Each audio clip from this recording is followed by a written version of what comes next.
mentioned this idea of practical tips already. And we also mentioned the idea at the end when we were looking at the thumper about being assertive. So here is kind of a sort of a ladder or an escalation strategy. So at the beginning, you can use a basic assertion, okay? And really what you're doing is you're just telling someone, I want you to do the organization of the lab, the ordering of the new glassware, and the cleaning of the gel bench, whatever it is. Okay, and that's really simple. You know, there's no if, buts, or ands. It's just, it is what it is. If you need to escalate that up to the next level, then you can try and sympathize and empathize with the person. And the idea is to try and figure out what it looks like from their point of view. So if you're asking them to do those three things, do they have other responsibilities that they have to do as well? Is that why they're balking when you're asking them to do them? So then you can basically say to them, and these are not, you don't have to use these as a script, it's really just showing the principle. So I understand that you're really busy at the moment with the accreditation, but I need you to clean the lab, etc., etc. Now you finish with the same assertion statement that you started with at the beginning. So there's no difference between those. You're just adding a front end to it where you're trying to see it from their viewpoint. So the next level of escalation is where you're now giving them an opportunity to see if they need something from you. So that you've put yourself in their shoes and you're going one step beyond that. So it's asking for help, and it's almost giving them permission to ask for help. I know that seems a very strange thing to say, to give you permission to ask for help, but it's really about the structure of how you do it as much as anything else. So I would like you to do the cleaning of the lab. What can I do to help you with the cleaning of the lab? So then you're giving someone an opportunity, if you've already realized that they're busy with something else and that they're, you know, pushing back at you because you've asked them to do this extra stuff, then you can say, well, you know, what can I do to help you? And they may say, well, if you can free me up from doing that, then I will be able to do this thing for you. Okay? And that's really, you know, in the vast majority of cases, that's probably as much as you need to go to. It's really in the rare cases that you need to go into consequences. And this is kind of like, you know, super nanny level stuff. And it's really, I would like you to clean the lab. If you don't clean the lab, let's take the extreme example, I'm going to fire you. Okay? Now, the thing is, you can use the empathetic and responsive steps multiple times. But really, it's an escalation process. So you shouldn't go back down the escalation. You should try and stay at that level. Okay? Once you hit the consequential stage, you have to really only do that once for that particular situation, and you have to follow through. If you don't follow through, you're screwed. Okay, it's just like with a kid. You need to follow through with that. So when you're actually talking to people, you can use certain types of speech that really push things towards a more aggressive side of things or less aggressive side of things. So if you constantly use the word you or you are, etc., etc., that really puts it into you versus me situation. So if you say you to someone, they'll say you did this back to you. So it's you versus you. If you say always or should, they're considered to be aggressive. Now, the assertive side of things are things, and I'm sure you've heard these, and maybe some of these will be familiar from people who've had interactions with union reps, for example, who would take the same type of approach. So I understand from our correspondence that, or I feel that it is not working very well at the moment.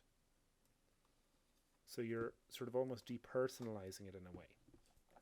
And again, that's very, very valuable and very useful to actually do it in that format, using those type of words and that type of language.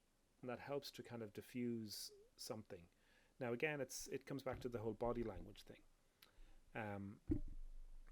You need to try and be open with your body language. I did once have a discussion with a project manager who told me that when he's meeting people, he deliberately makes his body language very closed when they're telling him stuff. So someone is coming in complaining and you're very, very closed, and you're taking it in, but you're not, your body language is such that you're not really open very much. And then when he got to the end, he said he'd always take a big deep breath and then open up and bring his hands out wide and change his body language, so that there was a change in body language and a very sudden point at the same time as the person had their opportunity to bring what they wanted to bring up. And because we communicate so much with body language, then that changes maybe the dynamic within the conversation, and that actually can help a lot in resolving that conflict and dealing with that issue.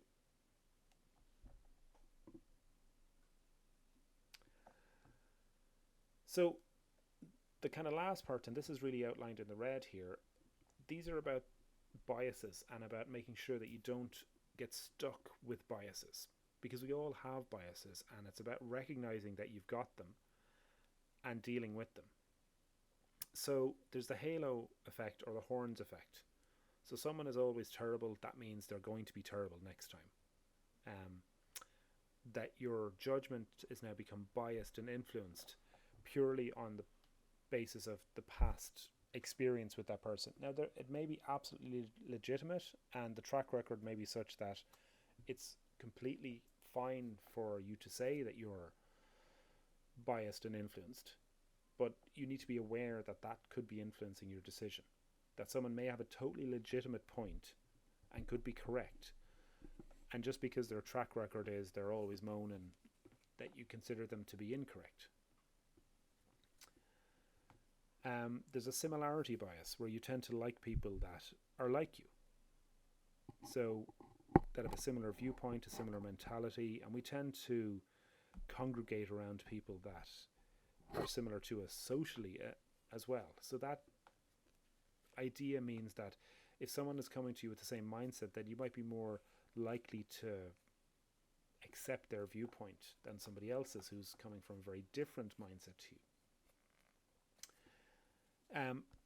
Prejudice, goes without saying, is to be avoided. So whether that's sex, gender, membership of a particular ethnic community or religious community, none of those really should come into play from the point of view of changing how you approach the conflict.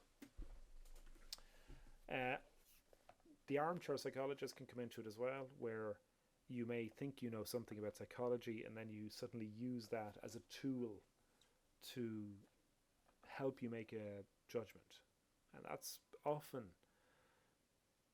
down to distorted concepts and incorrect concepts and a poor understanding of those concepts. I'm encouraging and sort of warning that you should really kind of go with the facts as much as possible in this. And then the last part is stereotyping. And typically we have like a mental image of how well somebody is, how they behave, what we can expect from them, what we could ask of them, are they likely to say yes, no, whatever. And it may be that we have an image of someone that is different to their actual strengths. They may be really good at doing what we're asking them, but we have this image that they're not competent to do it. So we're looking at them kind of in the wrong way. And they're just an example of some of the biases that you can encounter, and it's really about helping you to recognize what those biases are. So the practical tips are to look out for biases, look out for patterns in your text and speech and in their text and speech, to be honest, and also just to make sure that you assert yourself without being aggressive with the sort of escalation strategy.